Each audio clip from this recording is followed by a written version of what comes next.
যে 11টা সিটি কর্পোরেশনের প্রশাসক বদল হয়েছে, আমরা কি লক্ষ্য করলাম না? সবাই মিলে যদি বাংলাদেশ হয় তাহলে সরকারি দলের বাইরে একজন যোগ্য লোক, সৎ কি মানুষ ওখানে খুঁজে পাওয়া গেল না? আমাদের উদ্বেগের জায়গাটা, উৎকণ্ঠের জায়গাটা মাননীয় স্পিকার ওইখানে যে 11টা সিটি কর্পোরেশনের প্রশাসক বদল হয়েছে, আমরা কি লক্ষ্য করলাম না? সবাই মিলে যদি বাংলাদেশ হয় তাহলে সরকারি দলের বাইরে একজন যোগ্য লোক, সৎ কি মানুষ ওখানে খুঁজে পাওয়া গেল না? মাননীয় স্পিকার আরেকটা কথা বলি, 42টা জেলা প্রশাসক বদল হয়েছে। মাননীয় স্পিকার, এই পাশ থেকে প্রায় কথা বলি যে এখানে বলা হয়েছে যে মানে আমরা সবাই মিলে বাংলাদেশ, সবার বাংলাদেশ যখন বলি, সবাই মিলে দেখি টেবিল চাপড়িয়ে আমরা এই মহান জাতীয় সংসদকে খুবই সরগরম করে ফেলি।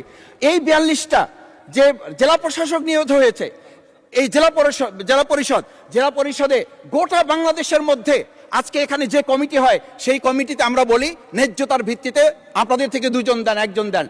মাননীয় স্পিকার, খুবই বিনয়ের সাথে জিজ্ঞেস করি, আমরা কি সেই নতুন বাংলাদেশের দিকে যেতে পেরেছি যেই বাংলাদেশে এই 42 জন জেলা পরিষদের একজন জেলা পরিষদকে আমরা কাউকে খুঁজে বের করতে ওখানে ন্যায্যতার ভিত্তিতে দিতে পারলাম না? মাননীয় স্পিকার, আমরা তত্ত্বাবধায়ক আমাদের অন্তর্বর্তীকালীন সময়ে যখন 1-2 জায়গায় এরকম প্রশাসক নিয়োগ হয়েছে, আমরা বললাম এটা সংবিধান লঙ্ঘন এবং এটা গণতন্ত্রের সাথে সাংঘর্ষিক।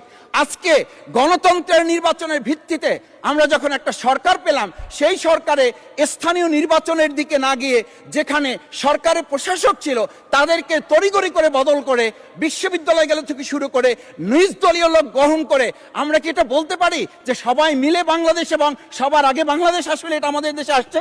আমরা বলতে পারি না বিধায়ী আজকে জুলাই সনদ বাস্তবায়ন এবং তার ভিত্তিতে আমাদেরকে এখানে শপথ গ্রহণ করানো হয়েছে।